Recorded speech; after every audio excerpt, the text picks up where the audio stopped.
নগাঁও আৰক্ষীৰ জালত তেল চুৰি চক্ৰ। নগাঁও আৰক্ষীয়ে এক নিৰ্দিষ্ট তথ্যৰ ভিত্তিত অভিযান চলাই এক বৃহৎ সফলতা লাভ কৰিবলৈ সক্ষম হয়। নগাঁও আৰক্ষীয়ে শিৱসাগৰ আৰক্ষীৰ সহযোগত শিৱসাগৰ ডিমোত অভিযান চলাই তেল চুৰিৰ এক বৃহৎ চক্ৰক গ্ৰেপ্তাৰ কৰিবলৈ সক্ষম হয়। আৰক্ষী সূত্ৰই জানিবলৈ দিয়া মতে, কেইদিনমানৰ আগতে নগাঁও জিলাৰ বৰহমপুৰ ভেৰভেৰিত খাৰুৱা তেল পৰিবাহী পাইপ ফুটাই তেল চুৰি চক্ৰটোৱে তেল চুৰি কৰিছিল। চাৱা হওক এই বিষয়ে আমাৰ এক প্ৰতিবেদন। যোৱা 16 জানুৱাৰী তাৰিখে আমাৰ এটা ঘটনা ইয়াত ৰিপৰ্ট হৈছিলে যে আমাৰ সদৰ থানাৰ অন্তৰ্গত ভেৰভেৰি ইয়াত অইল থেফ্টৰ ইনচিডেণ্ট হৈছিলে। এই ৰিপৰ্ট পোৱাৰ লগে লগে আমি আমাৰ ইনভেষ্টিগেশ্যন ষ্টাৰ্ট হয় আৰু লগতে আমাৰ নগাঁও সদৰ PS কেছ নম্বৰ 52/2025 এটা কেছ ৰেজিষ্টাৰ হয়।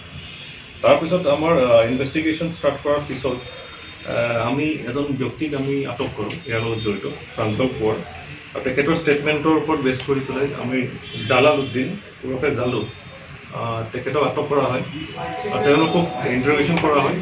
তেওঁলোকক আমি জুডিচিয়েল কাষ্টডিৰ পৰা আমি পুলিচ ৰিমাণ্ডত অনা হয়।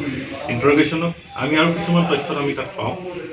সেই তথ্য পোৱাৰ পাছত এই গোটেই কেছটো মাষ্টাৰ মাইণ্ড মাধুৰ্য সিনহা তেখেতক আমি বাক্সা জিলাৰ পৰা আটক কৰা হয়।